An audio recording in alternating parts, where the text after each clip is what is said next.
한국은 증가하는 교통 수요를 빠르고 편리하게 충족할 수 있는 매우 발전되고 다양한 교통망 시스템을 갖춘 국가입니다.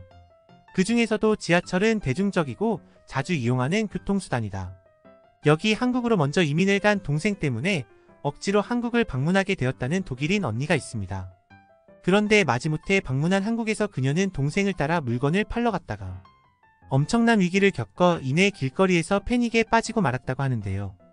그렇다면 이 외국인 언니는 한국에서 대체 무슨 경험을 했던 것일까요? 안녕하세요. 저는 독일 베를린에서 방범 경찰로 근무하고 있는 밀레나라고 합니다. 이제 막 베를린의 지역 경찰로 채용된 지 1년밖에 되지 않은 저는 얼마 전 한국으로 먼저 이민을 갔었던 동생 로미 때문에 인생의 가치관 자체가 바뀌고 말았는데요. 평소 한국 유튜브와 드라마를 챙겨보며 스스로 한글까지 공부하던 동생 로미는 어째서인지 성인이 되자마자 한국으로 여행을 가보고 싶다며 난리를 치기 시작했고, 그때 당시 한창 시험 공부로 매일 스트레스를 받던 저는 내 마음대로 하라는 말과 함께 집을 나가버리고 말았습니다. 어렸을 때 부모님을 일찍 잃었던 상황 때문에 제가 부모 역할을 대신하며 로미를 챙기고 있었지만 매일 자신의 취업 공부는 하지 않고 한국과 관련된 드라마나 유튜브만 보던 로미의 모습은 저에게 장애물과 다름없었고, 특히 굳이 가난한 나라인 한국으로 여행을 가고 싶다는 로미의 고집은 들을수록 이해가 되지 않았거든요. 결국 저는 집을 나와 대학교 도서관에서 공부하며 베를린 경찰직에 합격할 수 있었고, 그러던 사이 한국으로 건너갔던 로미는 한국에서 완전한 이민을 시도하고 있다는 짧은 문자 메시지만을 남긴 채 그 이후로 연락이 끊기고 말았습니다. 하지만 얼마 전 로미는 자신이 완전한 한국인이 되었다며 저에게 미안하다는 말과 함께 한국으로 갈 수 있는 항공권 티켓을 보내왔고, 저 또한 시간이 지나 무뎌진 마음과 똑같이 미안한 마음이 들어 근무 중 휴가를 신청하고 황급히 한국으로 떠나게 되었는데요. 하지만 어렸을 때부터 자신은 치안도 좋고 나라 자체의 기회가 많은 선진국으로 가서 살고 싶다는 말을 했었던 로미였기에 굳이 가난한 후진국인 한국으로 이민을 확정지었다는 말은 아무리 생각해도 이해가 되지 않았습니다. 한국으로 비행기를 타고 가면서도 다시 독일로 돌아갈까 한참을 망설였지만 저는 여차하면 로미의 한국 이민을 설득해 다시 독일로 돌아오게 만들어야겠다는 생각마저 들었을 정도였죠. 그런데 한국에 도착하자마자 저는 지금까지 제가 가져왔던 한국에 대한 선입견이 완전히 박살나고 말았는데요.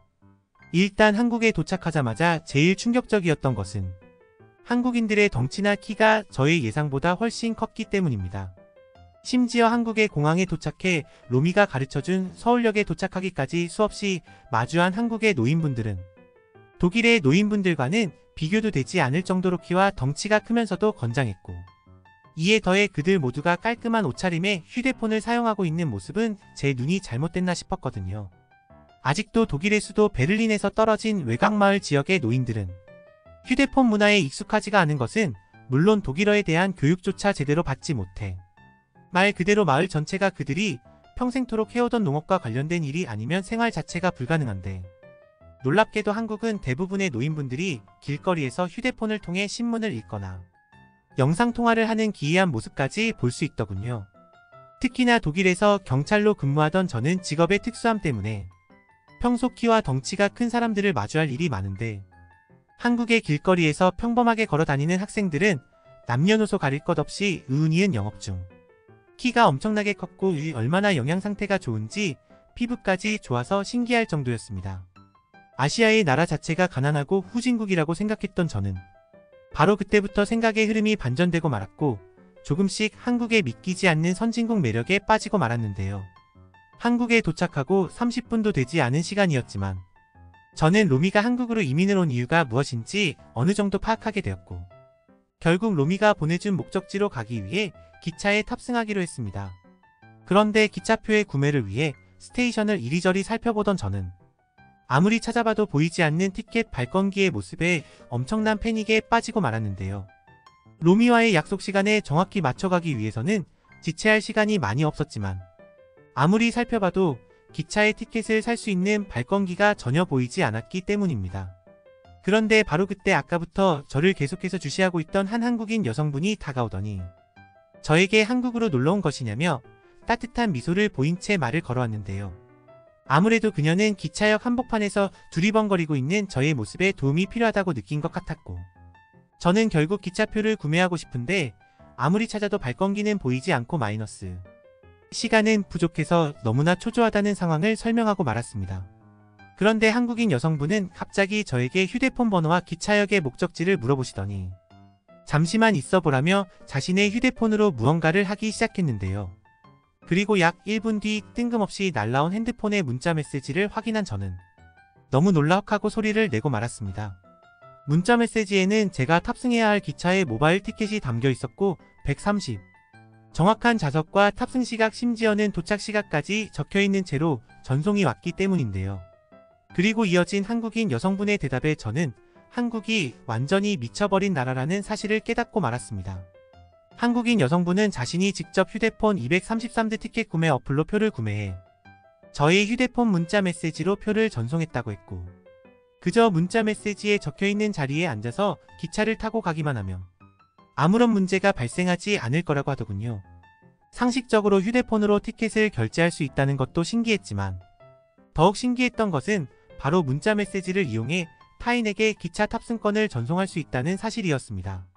하지만 한국인 여성분은 한국에서는 너무나 흔한 티켓 전송 방법의 하나라며 저에게 직접 어플을 사용하는 방법까지 알려주었고 저는 그 순간 한국이 완전한 디지털 국가라는 사실을 강하게 느끼고 말았죠. 아직도 독일에서는 이러한 디지털 티켓 구매 방식이 대중화되어 있지 않아서 무조건 현장에서 티켓을 구매하거나 타인에게 양도할 수 있는 방법 같은 건 존재하지가 않는데 한국은 너무나 편리하게 휴대폰 버튼 몇 번으로 표를 구매할 수 있던 것은 물론 타인에게까지 인증을 받고 줄 수 있었던 것입니다. 너무나 편리한 한국만의 독특한 방식에 저는 왜 로미가 한국은 휴대폰 하나로 살 수 있는 미친 나라라며 난리를 쳤는지 이해가 되기 시작했고 친절한 한국인 여성분의 안내를 받아 안전하게 기차에 탑승할 수 있었죠. 그런데 한국의 놀라움은 여기서 끝나지 않았는데요. 한국은 제가 전달받은 모바일 티켓의 존재 여부는 전혀 신경 쓰지 않는 듯 기차를 탑승하고 1시간이 지났지만 그 어떤 직원도 저희 표를 확인하러 오지 않았기 때문입니다. 상식적으로 생각해봐도 독일에서는 아직도 10분 간격으로 좌석에 앉아있는 승객이 실물 티켓을 계속해서 검사하거나 너무 많은 검사 절차 때문에 철도 직원조차도 동일한 고객의 티켓을 또 검사해버리는 실수를 저지르는데 어째서인지 한국은 객실 내부로 그 어떤 직원도 오지 않았는데요. 도저히 참을 수 없는 궁금증에 저는 결국 옆에 앉아있던 한국인 남성에게 왜 한국은 휴대폰 티켓에 검사를 하지 않는 것이냐며 저의 문자 메시지 티켓을 보여주었고 한국인 남성은 작은 웃음을 보이더니 이미 모든 검사는 아까 다 끝났다는 놀라운 얘기를 하기 시작했습니다. 알고 봤더니 제가 기차에 탑승한 직후 유니폼을 입은 한국인 직원분이 휴대폰을 들고 저를 지나갔던 적이 있었는데 한국인 남성은 이미 그때 직원분이 휴대폰 검사기로 모든 사람의 좌석과 티켓 유무를 디지털 방식으로 확인했다는 믿기 어려운 설명을 해주더군요. 티켓조차 디지털로 사고 검사조차 휴대폰 하나로 끝난다니 저는 말도 안 되는 한국의 기적 같은 디지털 인프라에 그만 어안이 벙벙해지고 말았고 어떻게 이렇게 편리한 나라가 있었지 라는 생각에 엄청나게 당황하고 말았습니다.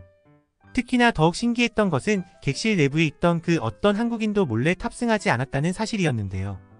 상식적으로 생각해봐도 독일의 기차에서 이러한 검사 방법이 실행되었다면 대다수의 독일인들은 전자티켓을 구매하지 않고 일단 기차에 올라탄 뒤 화장실에 숨거나 티켓에 대해 모르는 척을 하며 소란을 피웠을 것이 뻔한데 한국인들의 선진 시민의식은 이미 대중화되어버린 듯 그 누구도 자신의 양심을 팔지 않았기 때문입니다. 그렇게 저는 처음 보는 한국인분들의 따뜻한 배려와 도움으로 안전하게 목적지까지 도착할 수 있었고 이미 도착한 기차역에는 저희 동생 로미가 마중을 나와 있었는데요. 그런데 처음 로미를 마주한 저는 여기서 또 한 번 한국의 놀라움을 느끼고 말았습니다. 분명히 저보다 키도 작고 피부도 안 좋았던 로미였지만 무슨 이유 때문인지 키가 조금 더 커져 있었고 피부는 마치 도자기처럼 몰라보게 바뀌어 있었기 때문인데요. 로미는 한국에서 생활을 오래 하면서 좋은 수돗물을 써서 그런지 피부가 자연스럽게 좋아졌다고 했고 안전한 치안 때문에 늦은 새벽 시간에도 일을 끝내고 산책을 할 수 있어서 그런지 건강도 더 좋아진 것 같다고 했습니다. 거주하는 나라를 바꾼 것뿐이었지만 저와 로미에게 한국은 천국과 다름없는 나라였고 저는 아주 오래전에 한국을 가난한 후진국이라고 무시했다는 사실을 로미에게 직접 사과하며 이민을 축하한다는 말을 전달했죠. 로미는 저에게 여기서 집이 멀지 않다며 조금씩 걸어가 보자고 했고, 저는 주위에 보이는 한국의 높은 빌딩과 쾌적한 거리를 체험하며 한국을 느낄 수 있었습니다. 그런데 바로 그 순간 무언가 부서지는 소리와 함께 저는 발에 이상한 느낌을 받고 말았는데요. 그리고 이미 상황을 인지하고 확인했을 때에는 저의 휴대폰이 완전히 부서져 있는 모습만이 보일 뿐이었습니다.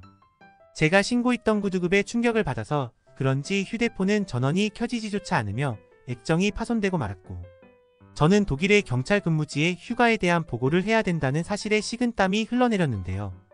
특히나 제가 사용하던 휴대폰은 다소 오래된 구형 기종이었기에 똑같은 휴대폰 기종이 아니라면 데이터를 살릴 방법조차 없는 상황이었고, 저는 결국 어떻게 해야 될지 몰라 길거리 바닥에 주저앉고 말았습니다. 그런데 로미는 저의 휴대폰을 살펴보더니 똑같은 휴대폰을 구하기만 하면 문제가 해결되는 것이 아니냐며 헛소리를 늘어놓기 시작했고, 저는 오래된 구형 휴대폰은 이제 팔지도 않는데 뭘 어떻게 구하겠다는 것이냐며 그만 짜증을 내고 말았는데요. 그런데 약 10분 뒤 저의 옆에 앉아 계속해서 휴대폰을 확인하던 로미는 찾았다는 말과 함께 자기와 함께 갈 곳이 있다며 저의 손을 잡고 어딘가로 뛰어가기 시작했습니다. 로미는 저를 이끌고 근처에 있던 지하철역의 계단을 내려가기 시작했고, 저는 도대체 이게 무슨 상황인가 싶었는데요. 그런데 계단을 다 내려오고 난 뒤 저는 눈앞에서 펼쳐지는 상황에 깜짝 놀랄 수밖에 없었습니다. 로미는 너무나 자연스럽게 지하철 통로에 있던 한 한국인에게 다가가더니 자신의 휴대폰 화면을 보여주며 자연스러운 대화를 나눴고, 그 후 한국인분은 제가 사용하던 휴대폰과 똑같은 기종을 로미에게 건네주며 곧바로 자리를 떠났기 때문인데요. 당황한 저의 표정을 확인한 로미는 이게 한국의 중고거래 방식이라며 청천벽력과도 같은 말을 하기 시작했고, 저는 그 순간 모든 상황이 이해가 되었죠. 알고 봤더니 로미는 제가 사용하던 구형 기종의 휴대폰을 찾기 위해 한국에서만 할 수 있는 중고거래 어플로 똑같은 모델을 찾고 있던 것이었고, 운이 좋게도 근처 지역에 거주하는 한국인의 연락을 받게 되어 현장에서 바로 거래를 했던 것입니다. 하지만 경찰로 근무하던 저에게는 이러한 개인 간의 중고거래가 얼굴을 마주보며 일어날 수 있다는 사실이 엄청난 충격이었는데요. 제가 근무를 하는 베를린 지역에서도 몇몇 중고거래를 하는 시민이 있기는 하지만 거의 무조건 물건만 가지고 도망을 치거나 아니면 너무나 위험한 치안 때문에 자신이 길거리에서 중고거래를 하기로 했는데 경찰이 옆에 있어주면 안 되겠냐는 어처구니 없는 전화가 꽤나 많이 오기 때문입니다. 하지만 한국은 이미 치안에는 걱정이 전혀 없는 듯 개개인의 국민이 그저 휴대폰 어플 하나로 모든 대화를 나눈 뒤 현장에서 만나 안전한 거래를 진행했고, 심지어 현장에서마저 휴대폰 은행 어플로 돈을 보내는 모습은 저에게 영화와도 같았는데요. 로미는 한국에서는 이미 이러한 중고거래가 너무나 활성화되어 있어서 같은 동네 사람들끼리 커뮤니티까지 만들어질 정도라고 했고, 제가 생각하는 치안에 대한 사고는 전혀 발생하지 않는다며 뿌듯한 표정만을 보였습니다. 한국인들의 높은 시민의식과 디지털 기술이 합쳐진 놀라운 문화였고, 저는 그때부터 한국이 완전히 미쳐버린 선진국이라는 사실을 뼈저리게 느끼고 말았는데요. 알고 봤더니 로미는 중고거래를 통해 꽤 저렴한 가격으로 한국에서 사용할 가구나 생활용품들을 구매해왔었고, 알고 봤더니 로미는 중고거래를 통해 꽤 저렴한 가격으로 한국에서 사용할 가구나 생활용품들을 구매해왔었고, 심지어는 중고거래 중 알게 된 몇몇 한국인들과는 너무나 친한 동네 친구로까지 지내고 있더군요. 독일에서는 항상 누군가 길거리에서 말을 걸면 위험한 범죄 상황이거나 범죄자라는 사회적인 인식 때문에 모두가 그저 주머니에 손을 넣고 사람들을 무시하는 것이 보통인데, 한국은 이러한 길거리 중고거래의 활성화와 배려의식 때문인지 영업 중 도시 자체가 따뜻한 활기를 보이고 있었습니다. 심지어 방금 저희와 거래를 했던 한국인 여성분은 외국인 자매는 처음이라며 다시 저희에게 돌아와 커피와 떡을 주셨고, 휴대폰을 충전할 수 있는 여분의 충전기까지 전해주시고는 앞으로 도움이 필요하면 종종 연락하라는 배려까지 보여주시더군요. 살아생전 처음 느껴보는 사람들 간의 따뜻한 배려와 도움에 저는 로미에게 한국으로 왜 이민을 오게 되었는지 이제서야 이해가 되었다며 알 수 없는 눈물이 흘러내렸고, 저 또한 모든 인생 가치관이 변화하게 되었습니다. 그 후 로미는 아직 모든 일이 끝난 것은 아니라며 저를 데리고는 바로 옆에 있던 휴대폰 가게에 들어가더니 서비스 센터 직원에게 저희 데이터를 바로 직전 구매한 새로운 휴대폰에 옮겨달라는 말을 했고, 저는 그 순간 이건 또 무슨 기적인가 싶어 당황하고 말았는데요. 저는 당연히 휴대폰에 데이터를 복구하는 것에는 짧아도 2주 정도의 시간이 걸리겠다 싶어 근무지에 어떻게 연락을 해서 휴가를 늘려야 되나 고민하고 있었는데 놀랍게도 한국은 이러한 휴대폰의 데이터 수리 이동이 단 하루 만에 가능했기 때문입니다. 심지어 휴대폰 서비스 센터 직원분은 휴대폰의 겉모습이 파손되었던 것 뿐이라며 데이터를 모두 복구하는데 30분 정도면 된다고 했고 저는 독일과 너무나 차이가 나는 한국의 생활편의 인프라에 독일이라는 나라가 부끄러워지기 시작했는데요. 독일에서는 돈을 줘도 이용하지 못하는 편리함을 한국에서는 너무나 저렴한 비용으로 하루 만에 모든 일의 업무 처리가 가능했기 때문입니다. 아무래도 한국이라는 나라의 수준은 정말 선진국의 평균을 넘어서서 또 다른 선진국의 트렌드를 이끌어 나가고 있는 것 같았고 한국에서 오래 생활해왔다던 로미 또한 아직도 매일매일 한국인들의 삶에 놀라고 있다며 저보고 한국으로 이민을 오면 안 되겠냐는 제안을 했습니다. 그리고 저는 그 제안에 대한 생각을 완료하는데 그다지 긴 시간이 걸리지 않았는데요. 중고거래로 산 휴대폰의 모든 데이터를 안전하게 이동시킬 수 있었던 저는 곧바로 독일 근무지에 연락해 휴가 기간을 조금 더 늘려달라고 했고 최종적으로는 저희 퇴사이사도 알리게 되었습니다. 물론 독일에서 힘들게 공부해 합격한 경찰 근무직은 아깝긴 하지만 아무리 생각해봐도 저희 동생 로미와 함께 한국에서 새로운 삶을 살아가는 것이 저에게는 더 행복할 것 같았거든요. 이제 막 새로운 휴가가 시작된 지금 저는 앞으로 계속 한국에서 지내며 한국을 방문하는 또 다른 외국인들에게 제가 경험했었던 한국인들의 배려와 따뜻함을 전해주는 새로운 목표가 있으니까요. 한국에서 행복한 시간이 되시길